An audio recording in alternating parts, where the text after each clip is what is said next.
और मैं फिर एक बार पेश हूँ आप सभी के समक्ष अपने नए विषय के साथ।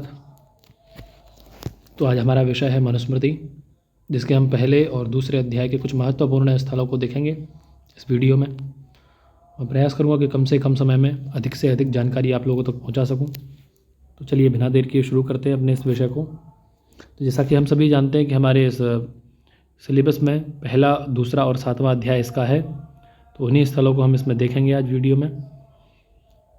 तो मनुस्मृति को 12 अध्यायों में विभाजित किया गया है, 12 अध्याय हैं इसमें। इसका कुछ परिचय है जिसको हम देख लेते हैं यहाँ पे।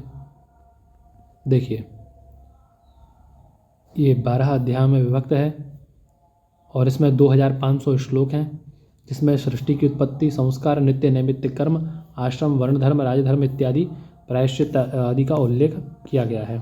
प्रत्येक अध्याय में क्या क्या दिया गया है उसका वर्णन यहाँ पे है। प्रथम अध्याय में जगत की उत्पत्ति का वर्णन है, द्वितीय अध्याय में संस्कारों का, षोडश संस्कार, व्रतचर्या, उपचार इत्यादि का, और सातवां अध्याय राजधर्म से संबंधित है। शेष को आप पढ़ सकते हैं वीडियो को पॉज करके। चलिए तो शुरू करते हैं। सर्वप्रथम इन्होंने 10 जो महर्षि हैं उनका वर्णन किया है। मरीचि, अत्रि, अंगिरसौ, पुलस्त्यं, पुलहं, क्रतुं, प्रचेतसं, वसिष्ठंच, भृगुं, नारदमेव च। 10 जो महर्षि हैं, प्रजापति 10 महर्षि, उनका वर्णन यहाँ किया गया है, जिनके नाम ये हैं क्रमशः मरीचि, अत्रि, अंगिरा, पुलस्त्य, पुलह, क्रतु, प्रचेता, वसिष्ठ, भृगु और नारद। आगे 10 गणों का वर्णन है ये। यक्ष, रक्षः, पिशाचांश्च, गंधर्वाप्सरोऽसुरान्, नागान्, सर्पान्, सुपर्णांश्च, पितॄणां च पृथग्गणान्। ये 10 गणों का वर्णन यहाँ किया गया है। यक्ष, पिशाच, यक्ष, राक्षस, पिशाच, गंधर्व, अप्सरा, असुर, हाथी, सर्प, सुपर्ण और पितृगण। मनु ने 4 प्रकार के शरीरों को माना है: जरायुज, अंडज, स्वेदज और उद्भिज। जरायुज के अंतर्गत कौन कौन आते हैं वो देखेंगे भी। पशवश्च मृगाश्चैव, व्यालोवश्च उभयदतः, व्यालश्चोभयदतः, रक्षांसि पिशाचाश्च, मनुष्यांश्च जरायुजः। पशु इत्यादि, पशु जितने भी हैं, मृग, व्याल, उभयदता यानी दोनों ओर दांत वाले, ऊपर और नीचे, उभयदतः ऊपर नीचे दांत वाले, रक्षांसि पिशाचाश्च राक्षस, पिशाच, मनुष्य आदि जरायुज के अंतर्गत आते हैं। ये सभी जरायुज के अंतर्गत आते हैं। अंडज के अंतर्गत अंडजाः केचते, तो पक्षिणः, सर्पाः, नक्राः यानी मगर, मत्स्याः, मछली, कच्छपाः, कछवा, यानि चैव प्रकाराणि स्थलजान्यौदकानि च। और जो उदक यानी जल में जो रहते हैं, जलीय जीव जो हैं, और स्थल पर रहने वाले ये जो अंडज हैं सभी। स्वेदज कौन है? स्वेदजम दम शमसकम, मच्छर, मक्खी, यूक यानी जूं, मत्क्षिकम, मत्क्षिकम, उत्कणम, ऊष्मंडश्चोपजायन्ते, यच्चान्य किंचित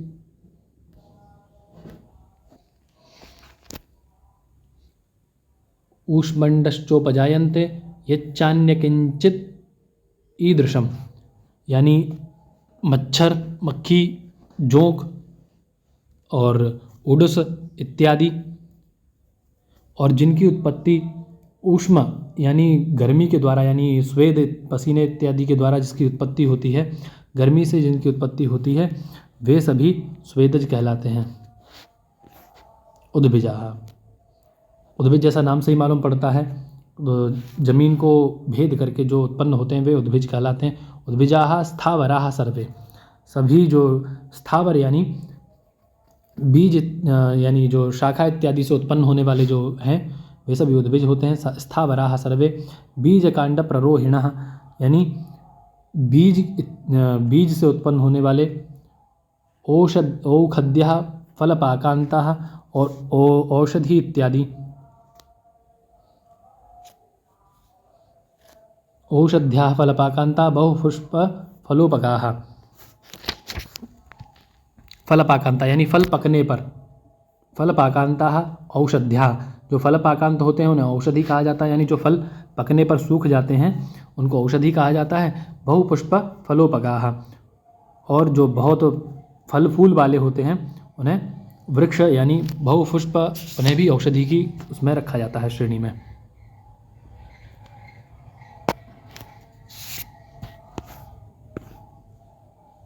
देखिए, अपुष्पा फलवंतो ये ते वनस्पतयः स्मृता, जिनमें बिना पुष्प के फल आता है, पुष्प रहित जिनका फल होता है उन्हें क्या कहा जाता है? वनस्पति कहते हैं उन्हें।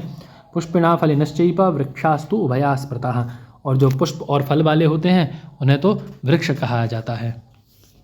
जो पुष्पी और पुष्पवान और फलवान होते हैं उन्हें वृक्ष कहा जाता है। देखिए यहाँ मनुओं का वर्णन है ये। स्वारोचुषोत्तमश्च तामसो रैवतस्तथा चाक्षुषश्च महातेजो विवस्वत सुत एव च। स्वयंभू, स्वारोचिष, उत्तम, तामस, रैवत, चाक्षुष और वैवस्वत, ये 7 मनु हैं। वर्तमान में जिस मनु का काल है उनका नाम है वैवस्वत, इन्हीं के नाम से वर्तमान मनवंतर है। काल परिमाण की गणना के बारे में कह रहे हैं यहाँ। निमेषा 10 अष्टौ च काष्ठा 30 ताः कलाः 30 कला मुहूर्तः स्यात् अहोरात्रं तु तावत्। निमेषा 10 अष्टौ च, यानी ये 10 निमेष की 18 निमेष, सॉरी, निमेषा 10 अष्टौ च, 10 अष्टौ मतलब 18 निमेष का एक काष्ठा होती है। और 30 ताः कला, और 30 काष्ठा की एक कला होती है। 30 कला मुहूर्त से, 30 कला का एक मुहूर्त, स्याद अहोरात्रम तु तावत, और 30 मुहूर्त का एक अहोरात्र होता है। अभी हाल ही में प्रश्न आया है एक अहोरात्र का मान कितना है?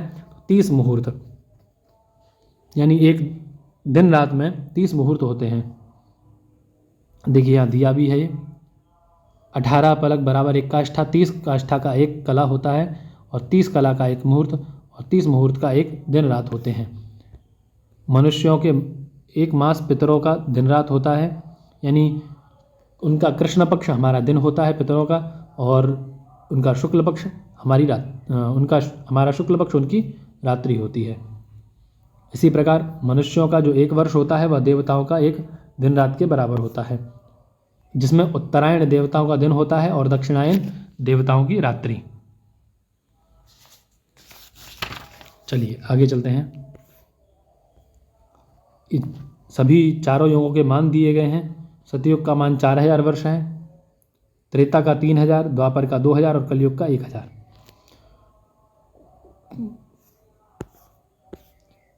यहाँ वर्णों के अनुसार सभी के कर्म दिए जा रहे हैं। ब्राह्मण का कर्म देखिए। अध्यापनम, अध्ययनम, यजनम, याजनम तथा दानम प्रतिग्रहं चैव ब्राह्मण नाम अकल्पयत्। अध्ययन करना, अध्यापन कराना, यज्ञ करना, यज्ञ कराना, दान देना और दान लेना, ये 6 कर्म ब्राह्मण के हैं। 5 कर्म क्षत्रिय के लिए बताए गए हैं। प्रजानाम रक्षणम, प्रजा का रक्षा करना, दानम, दान करना, इज्ज्याध्ययनमेव च, और इज्ज्या यानी यज्ञ करना, अध्ययनम, पढ़ना, विषयेषु प्रसक्ति, और इंद्रियों के विषयों में से दूर रहना, इंद्रियों को या इंद्रिय जय होना, जो इंद्रियों के विषय हैं उनसे दूर रहना। क्षत्रिय से समासतः, ये क्षत्रिय के विषय हैं, आप यहाँ देख सकते हैं हिंदी में इसको। वैश्य के कर्म पशूनाम रक्षणम, पशुओं को पालना, पशुओं की रक्षा करना, पालन करना उनका। दानम, दान देना। इज्जिया यानी हवन इत्यादि करना। अध्ययनम, और अध्ययन करना। वणिक पथम, व्यापार करना। कुसीदंच, कुसीद मतलब ब्याज लेना। वैश्यस्य कृषि में वच, और कृषि कार्य, ये सभी कार्य वैश्य के हैं जिनमें 7 कर्म आते हैं। प्रश्न आ सकता है कि वैश्य के कितने कर्म मनु ने कहे हैं, तो 7 कर्म। शूद्र के कर्म क्या हैं? एकमेव तु शूद्रस्य प्रभु कर्म समादिशत, येषामेव वर्णानां शुश्रूषाम अनुसूयया। शूद्र का सिर्फ एक ही कर्म है, और वह है तीनों वर्णों की, यानी ब्राह्मण, क्षत्रिय, वैश्य, तीनों वर्णों की शुश्रूषा, यही शूद्र का कर्म है। ये प्रथम अध्याय में इतना ही मुख्य स्थल हैं जिनको हमें देखना चाहिए। आगे हम देखते हैं आगे द्वितीय अध्याय को। वेद स्मृति सदाचार स्वस्य च प्रियमात्मनः एतच्चतुर्विधं प्राहुः साक्षात् धर्मस्य लक्षणम। ये धर्म के लक्षण बताए गए हैं। वेद, स्मृति, सदाचार और स्वस्य च प्रियमात्मनः, यानी अपने आप को, अपनी आत्मा को प्रिय लगने वाले जो वचन हैं, ये सभी चार। एतच्चतुर्विधम, धर्म के लक्षण कितने हैं? 4। मनुस्मृति में 4 धर्म के लक्षण ये कहे गए हैं। देखिए, ब्रह्मावर्त का जो मान बताया है वह क्या है? सरस्वती दृषदवत्योः दैव नद्योर यदंतरम। सरस्वती नदी और दृषदवती, इन देव नदियों के मध्य का जो भाग है उसको देवताओं ने स्वयं रचा है। तम देशम निर्मितम देवम, यहाँ देवम होगा। तम देशम निर्मितम देवम ब्रह्मावर्तम प्रचक्षते, और उसे किस नाम से जाना जाता है? ब्रह्मावर्त के नाम से।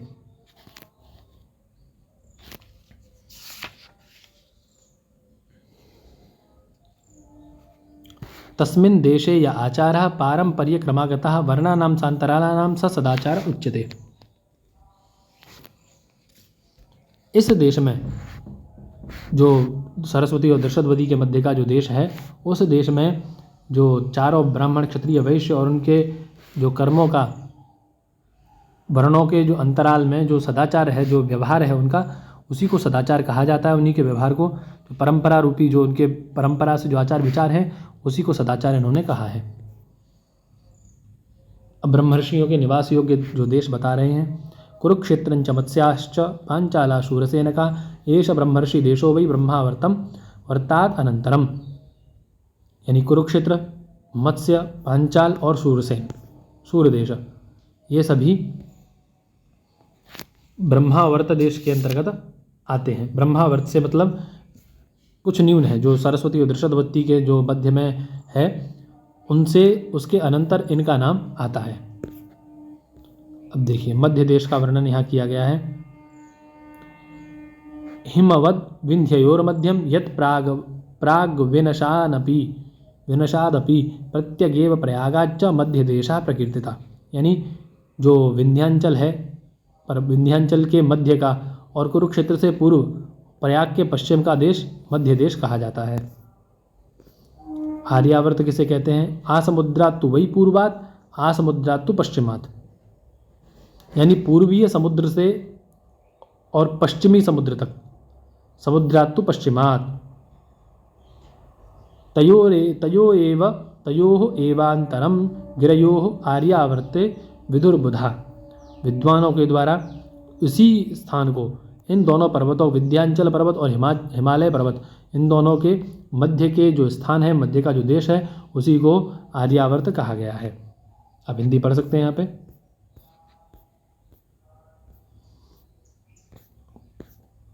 म्लेच्छ देश। कृष्णसारस्तु चरति मृगो यत्र स्वभावतः स जीयो यज्जीयो देशो म्लेच्छ देशस्तु स्वतः परा। जहाँ पर काला मृग स्वभाव से विचरण करता हो, उस देश को सज्जीयो यज्जीय देशो, उस देश को यज्ञ के अनुकूल समझना चाहिए। म्लेच्छ देश स्वतः परा, और इससे अपर म्लेच्छ देश जानना चाहिए। देखिए, संस्कारों का इसमें वर्णन है, क्योंकि संस्कार के बारे में इसमें कहा गया है। देखिए, नामधेयम दशम्याम तु द्वादश्याम वास्य कारयेत। नामकरण कब करना चाहिए? तो दशमी तिथि को अथवा द्वादशी को। पुण्य तिथौ मुहूर्ते व नक्षत्रो व गुणान्विते। अच्छा मुहूर्त, अच्छी तिथि, अच्छा मुहूर्त और नक्षत्र इत्यादि गणना करने के उपरांत।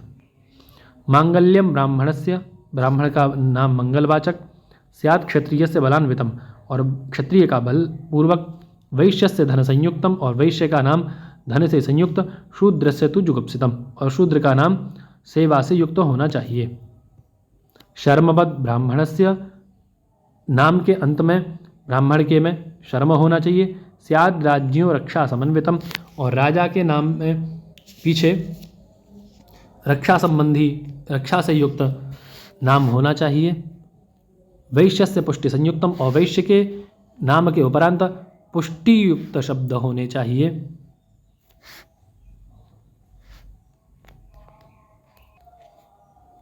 वैश्य से पुष्टि संयुक्तम, वैश्य का नाम पुष्टि संयुक्त, और शूद्र का प्रेष्य संयुक्त, यानी दास युक्त वर्णों से होना चाहिए, दास आदि वर्णों से युक्त होना चाहिए।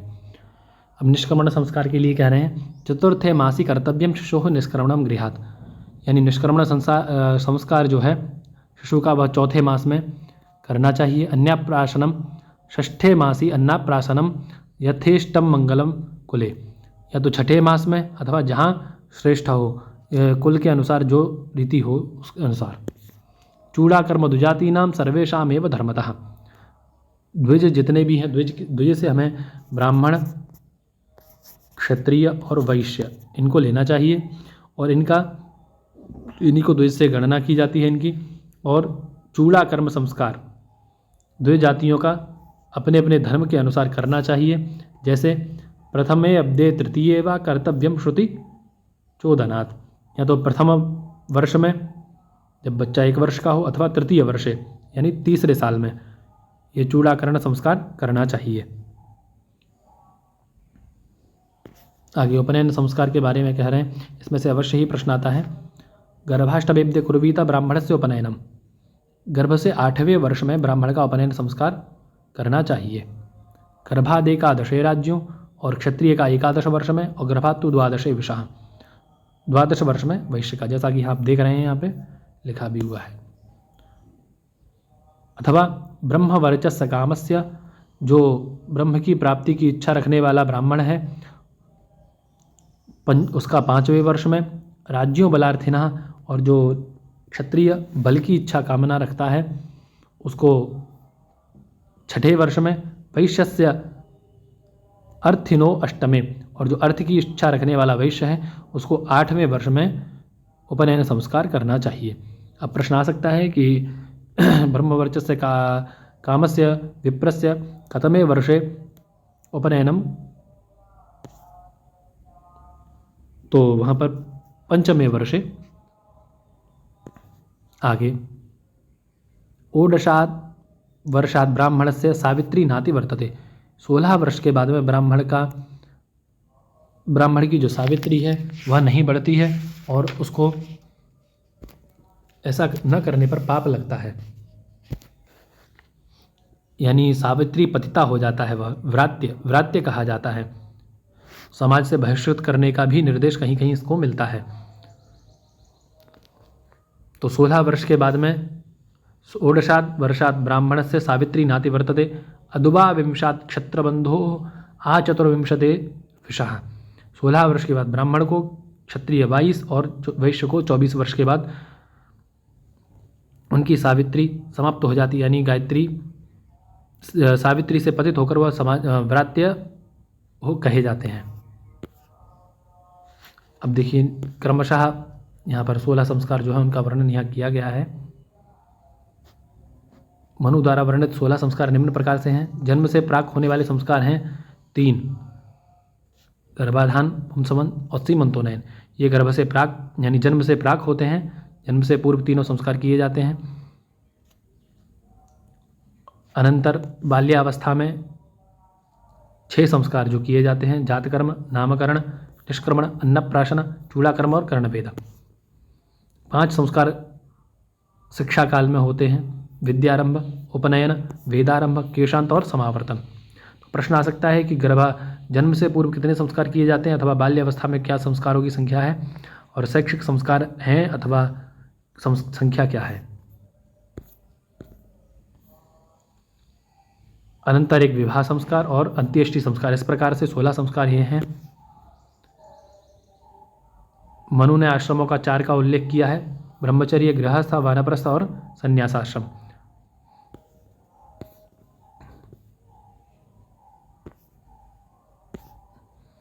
यह भिक्षा पद्धति, जब ब्रह्मचारी का जो भी संस्कार होता है तो उस दौरान उसको भिक्षाटन करना होता है, तो उसके लिए बताया गया है। भवत्पूर्वम चरेद भैक्षम उपनीतो द्विजोत्तम, यानी जो ब्राह्मण बटुक है उसको भिक्षा मांगते समय भवत शब्द का पहले प्रयोग करना चाहिए ब्राह्मण को, यथा भवति भिक्षाम देहि, पहले प्रयोग ब्राह्मण को करना चाहिए भवत शब्द का। भवन मध्यम तो राजन्यो, और भवत शब्द का मध्य में प्रयोग क्षत्रिय को, वैश्यस्तु भवत उत्तरम, और वैश्य को अंत में भवत शब्द का प्रयोग करना चाहिए। हाथ के अंदर जो तीर्थ होते हैं उनके बारे में वर्णन है आगे। अंगुष्ठ मूलस्य तले ब्राह्मम, अंगुष्ठ का जो मूल भाग है उसमें ब्रह्मतीर्थ होता है, ब्रह्मतीर्थम प्रचक्षते। कायम अंगुली मूलेग्रे, और जो कनिष्ठिका उंगली है हमारी वहाँ प्रजापति तीर्थ होता है। दैवम पित्तम तथोरधा, और अंगुली के अग्रभाग में, जैसा कि आप यहाँ देख पा रहे हैं, अंगुली के अग्रभाग में देवतीर्थ, और कनिष्ठ अंगूठे और तर्जनी के मध्य में जो होता है वह पितृतीर्थ कहलाता है। केशांत संस्कार, केशांतः षोडशे वर्षे ब्राह्मण से विधीयते, ब्राह्मण को 16 वर्ष में केशांत संस्कार कराना चाहिए। राजन्य बंधो द्वाविंशे, और क्षत्रिय को 22, और वैश्य को अब्ध्यधिके तथा यानी 2 वर्ष और अधिक वैश्य को क्षत्रिय से। यहाँ लिखा हुआ है, आप पढ़ सकते हैं इसको। देखिए,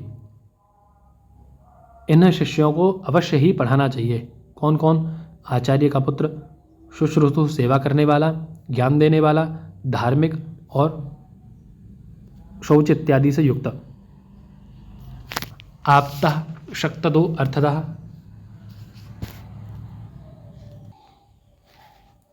आप्त यानी अपने किसी बंधु को, शक्तो अर्थतः धन देने वाले को, साधु व्यक्ति को, स्वोध्याय 10 धर्मतः, इन 10 व्यक्तियों को धर्मते यानी धर्म कहता है, इन 10 व्यक्तियों को पढ़ाना चाहिए। ये मान्य स्थानों का वर्णन किया गया है यहाँ पर। वित्तम बंधुवर्या कर्म विद्या भवति पंचमी, एतानि मान्य स्थानानि गरीयो यदुत्तरम, यानी धन, बंधु, आयु, कर्म और विद्या, ये 5 मान्य स्थान हैं। आचार्य किसे कहते हैं? देखिए, इसमें से प्रश्न अवश्य ही आता है। उपनीयम तो यह शिष्यम वेदम अध्यापय द्विजा, उपनयन करा करके जो शिष्य को वेद इत्यादि पढ़ाए। संकल्पम रहस्यंच तमाचार्यम पृच्छते, और संकल्प इत्यादि की जो शिक्षा देता है, रहस्य ज्ञान इत्यादि की जो शिक्षा देता है, उसे क्या कहते हैं? आचार्य कहते हैं। आगे, एकदेशम तो वेदस्य वेदांगान्यपि वा पुनः, वेद के एक देश को पढ़ाने वाला अथवा वेदांगों को पढ़ाने वाला। यो अध्यापयति वृत्त्यर्थम, यानी धन के लिए, वृत्ति के लिए जो पढ़ाता है, उपाध्यायम स उच्यते, उसको उपाध्याय कहते हैं। गुरु निषेक आदि कर्माणि यह करोति यथाविधि, यानी गर्भाधान संस्कार से लेकर के संभावयति चान्येन स विप्रो गुरु उच्यते, सारे संस्कारों का जो कार्य कराता है, सब 16 संस्कारों को जो कराता है उसको गुरु कहा जाता है, जो पवित्र गर्भाधान से लेकर के। अब देखिए, उपनयन के समय में जो दंड इत्यादि ग्रहण करते हैं ब्रह्मचारीगण, उनके बारे में यहाँ वर्णन किया गया है। केशांतिको ब्राह्मणस्य दंडः कार्य प्रमाणतः, यानी केश के बराबर केशांत, ब्राह्मण का दंड इतना बड़ा होना चाहिए जो कि उसके केश तक हो। ललाट संबितो राज्य, ललाट पर्यंत राजा का यानी क्षत्रिय का, स्यात्तु नासांतिको विषा, और नासिका तक स्पर्श करने वाला वैश्य का दंड होना चाहिए। अब यहाँ संस्कारों का वर्णन है, किसने कितने संस्कारों का अंगीकार किया है। तो मनु ने 16 संस्कार, गौतम ने 40, व्यास ने 16, अंगिरा ने 25 और वैश्वानस ने 18 संस्कार माने हैं। इसी क्रम में याज्ञवल्क्य भी आते हैं। याज्ञवल्क्य ने संस्कारों की संख्या 13 मानी है। सृष्टित्पत्ति के बारे में देखिए, मनः सृष्टिम विकुरुते चोद्यमानम सृक्षया। इससे पहले हम एक श्लोक और देख लेंगे जिसमें कहा गया है कि उपाध्यायान 10 आचार्याः आचार्याणाम शतम पिता, यानी जो उपाध्याय होता है, जिसको हमने पहले देखा था, उपाध्याय से 10 गुना, उपाध्याय से 10 गुना, यानी वेद के एक देश को पढ़ाने वाला उपाध्याय होता है, और उससे उपाध्याय से 10 गुना श्रेष्ठ होते हैं पिता। 10 गुना श्रेष्ठ होता है पिता, और पिता से 1000 गुना श्रेष्ठ है माता। तो माता को यहाँ सबसे श्रेष्ठ बताया गया है। उपाध्याय से 10 गुना श्रेष्ठ पिता होता है और पिता से 1000 गुना श्रेष्ठ माता है। अब देखते हैं, मनः सृष्टिम विकुरुते चोद्यमानम सृक्षया, मन के द्वारा समस्त सृष्टि का उत्पत्ति होती है। आकाशम जायते तस्मात् तस्य शब्दम गुणम विदु, यानी आकाश आदि जो पंचमहाभूत हैं उनकी उत्पत्ति इसके द्वारा होती है। और आकाश से शब्द, वायु से स्पर्श, पृथ्वी से गंध, ऐसे करके पांचों से अपने अपने वर्ण यानी गुण उत्पन्न होते हैं। ये जो वस्त्र हैं उनको बताया गया है यहाँ पर। आगे मेखला का वर्णन है, ब्राह्मण की मेखला कैसी होनी चाहिए। तो मौंजी त्रिवत समास लक्षणा कार्या विप्रस्य मेखला, मूज की कैसी, मूज की जो मेखला है वह ब्राह्मण की होनी चाहिए त्रिव्रत समा, और तीनों उसकी जो रस्सियाँ हैं वह तीनों समान होनी चाहिए।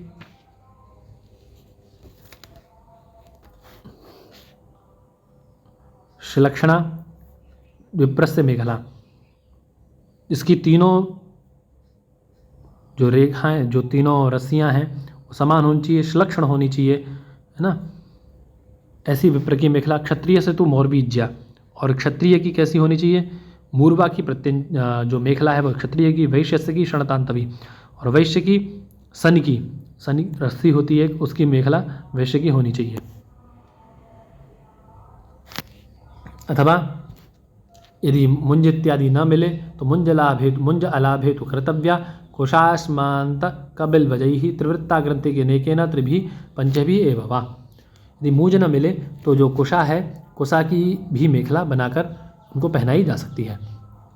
इसमें 3 या 5 ग्रंथियां लगानी चाहिए। देखिए यहाँ लिखा हुआ है, आप इसको पढ़ सकते हैं। अब यज्ञोपवीत, कार्पासम उपवीतम स्यात् विप्रस्य ऊर्ध्वव्रतम त्रिवृत, कपास से बना हुआ, कपास के सूत का ब्राह्मण का उपवीत होना चाहिए। यज्ञोपवीत कपास से बना हुआ होना चाहिए। क्षणसूत्रमयम राज्यों, और सन के सूत का क्षत्रिय का वैश्यस्य बीजसौत्रकम, और जो भेड़ होती है भेड़ के सूत का वैश्य का यज्ञोपवीत होना चाहिए। यहाँ लिखा हुआ है, आप देख सकते हैं इसको। दंड के बारे में भी ऐसा ही है। ब्राह्मणो वैल वपालाशो क्षत्रियो वाटखादिरो पैलवोदुम्बरो वैश्यो दंडा नहरंती धर्मतः। तो ब्राह्मण का बेल या पलाश का, क्षत्रिय वाटखादिरो क्षत्रिय का बट का या खदिर का, और पैल औदुम्बरो वैश्य का पील या औदुम्बर का। यहाँ पर देखिए श्लोक भी लिखा हुआ है। आयुष्यम प्रांग मुखो भुंगते, आयु की कामना करने वाले व्यक्ति को, जिसे आयु की इच्छा है, वह प्रांग मुखो यानी पूर्व की ओर मुँह करके भोजन करे। यशस्यम दक्षिणामुखा, और यश की कामना करने वाले व्यक्ति को दक्षिण की ओर मुख करके भोजन करना चाहिए। श्रियम प्रत्यंग मुखो भुंगते, श्री की यानी धन की इच्छा करने वाले व्यक्ति को पश्चिम की ओर। ऋतम भुंगते यदन्मुखा, और सत्य की कामना करने वाले व्यक्ति को उत्तर की ओर मुँह करके भोजन करना चाहिए। अब आचमन का परिमाण बता रहे हैं, कितना आचमन किसको करना चाहिए। हृदगाभि पूयते विप्रा कंठगाभिस्तु भूमिपः वैश्यो अद्भि प्रशीताभि तुः शूद्रा स्पष्टाभि अंततः। ये श्लोक है, इसके अनुसार बताया उन्होंने। हृदगाभि पूयते विप्रा, यानी हृदय तक जल जाने पर विप्र शुद्ध होता है। कंठगाभिस्तु भूमिपः, और कंठ में जल जाने पर क्षत्रिय। और वैश्यो अद्भि प्राशिताभिस्तु, और वैश्य केवल प्राशित करने पर, मतलब मुख में ही जाने पर। और शूद्र के स्पर्श यानी ओष्ठ से स्पर्श होने पर ही शूद्र पवित्र हो जाता है। अब 7वें अध्याय को देखेंगे।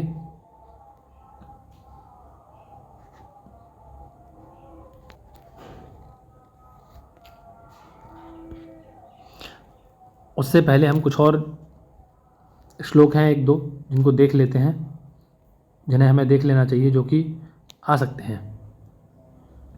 तो वो है एक तो परिवादात खरो भवति, गुरु के विषय में कहा गया है यहाँ पर। परिवाद करने वाला,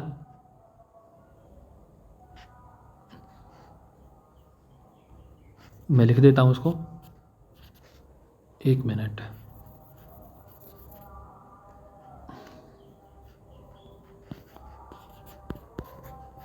परिवादात खरो भवति, खर होता है परिवाद करने पर। श्वान, श्वान निंदा करने वाला, परिवाद करने वाला खर और निंदा करने वाला श्वान। परिभोक्ता यानी गुरु की संपत्ति का भोग करने वाला, भोक्ता। कृमि होता है,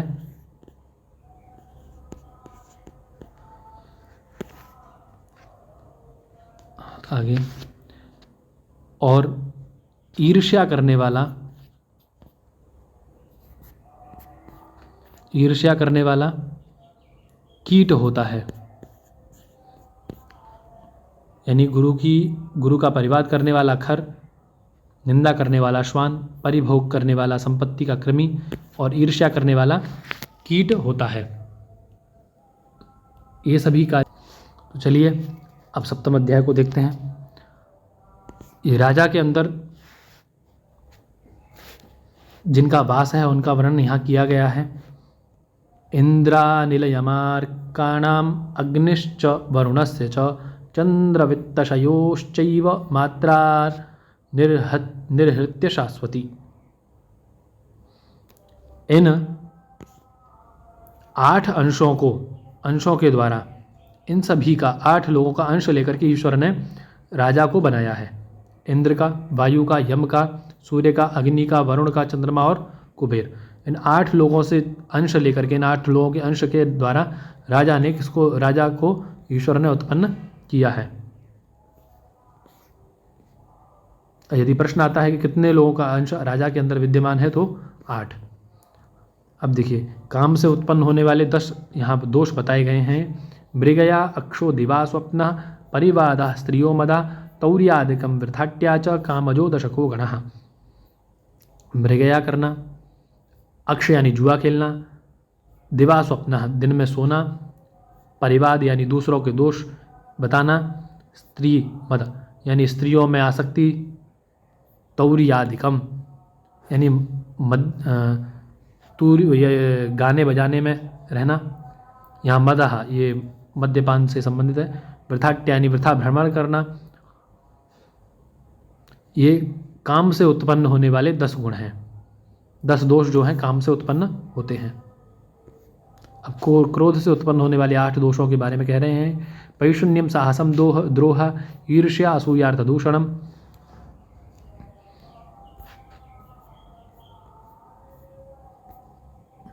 वाग्दंडंच पारुष्यम क्रोधजोपि गणोष्टकः।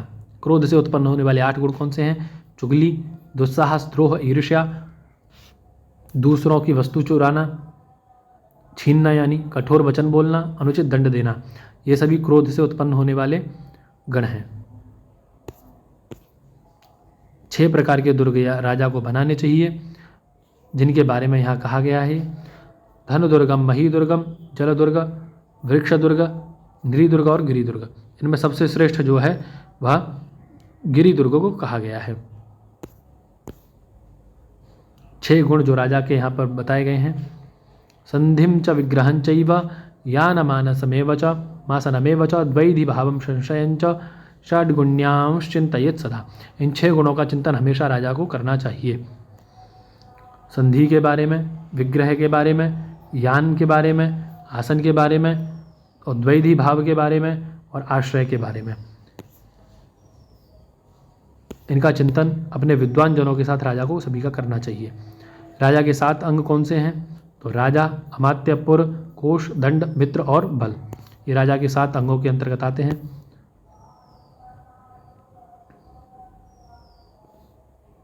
यहाँ मंत्रियों की बात की गई है, देखिए, तो इसमें से कोई प्रश्न नहीं है। यहाँ दंड देखिए, दंड 3 प्रकार के हैं, श्याम, लोहित और पापहा। चारों आश्रमों का धर्म का प्रतिभू क्या है? दंड है। स राजा पुरुषो दंडा स नेता शासिता च सह चतुर्नाम आश्रमाणांच धर्मस्य प्रतिभू स्मृता।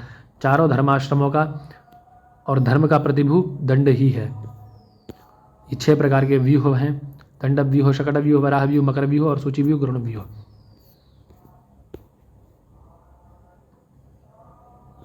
ये राजा की प्रशंसा की गई है। सो अग्नि भवति वायुश्चसु अर्कः सोमः स धर्मराट सह कुबेरः सह वरुणः सह महेंद्रः प्रभावत। अब देखिए यहाँ ये राजाओं का वर्णन किया गया है, कौन विवाद से जो रहित नष्ट राजा थे उनका वर्णन किया गया है, वो किस किस प्रकार से नष्ट हो गए। आप इसको वीडियो को पॉज करके पढ़ सकते हैं। इनमें कोई भी और ऐसा प्रश्न, देखिए राजा के गुप्तचर हैं जिनका वर्णन अर्थशास्त्र में भी किया गया है। कापटिक, उदास्थित, गृहपतिक, वैदेहिक और तापस। यहाँ देखिए बहुत बढ़िया बात कही है, ब्राह्मणम 10 वर्षम तु, यानी 10 वर्ष का ब्राह्मण बालक और 100 वर्ष का क्षत्रिय, ये बराबर हो गए कहे गए हैं, जिसमें पिता पुत्रो विजानीयात, इनका पिता पुत्र का संबंध होना चाहिए। ब्राह्मणस्तु तयो पिता, और उस 100 वर्ष के क्षत्रिय का पिता कौन होगा? ब्राह्मण, वो 10 वर्ष का जो ब्राह्मण बालक है। त्रिवर्ग के धर्म अर्थ काम को बताया गया है।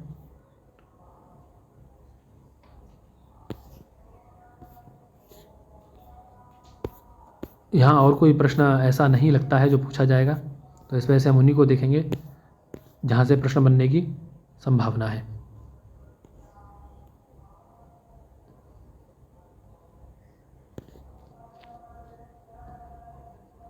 यह कश्चित कस्यचित धर्मो मनुनः परिकीर्तितः स सर्वो भीतो वेदे सर्वज्ञानमयो हि सः, यानी जो कुछ भी कहीं किसी भी धर्म में कहा गया है वह मनु ने यहाँ कहा है, और वह सभी धर्मों, सर्वो अभीतो वेदे, वह सब कुछ जो वेदों में कहा गया है वह सभी के जानने योग्य है।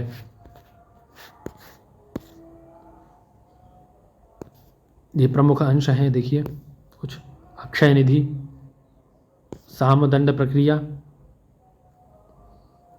प्रकृति के प्रकार,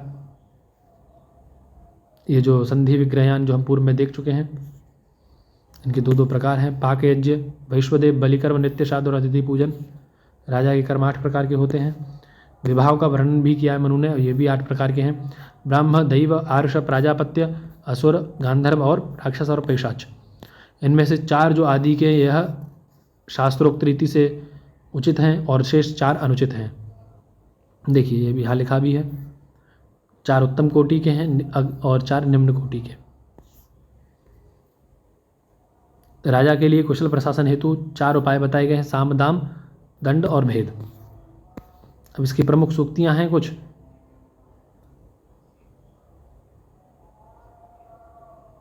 जो प्रायशः पूछी जाती हैं।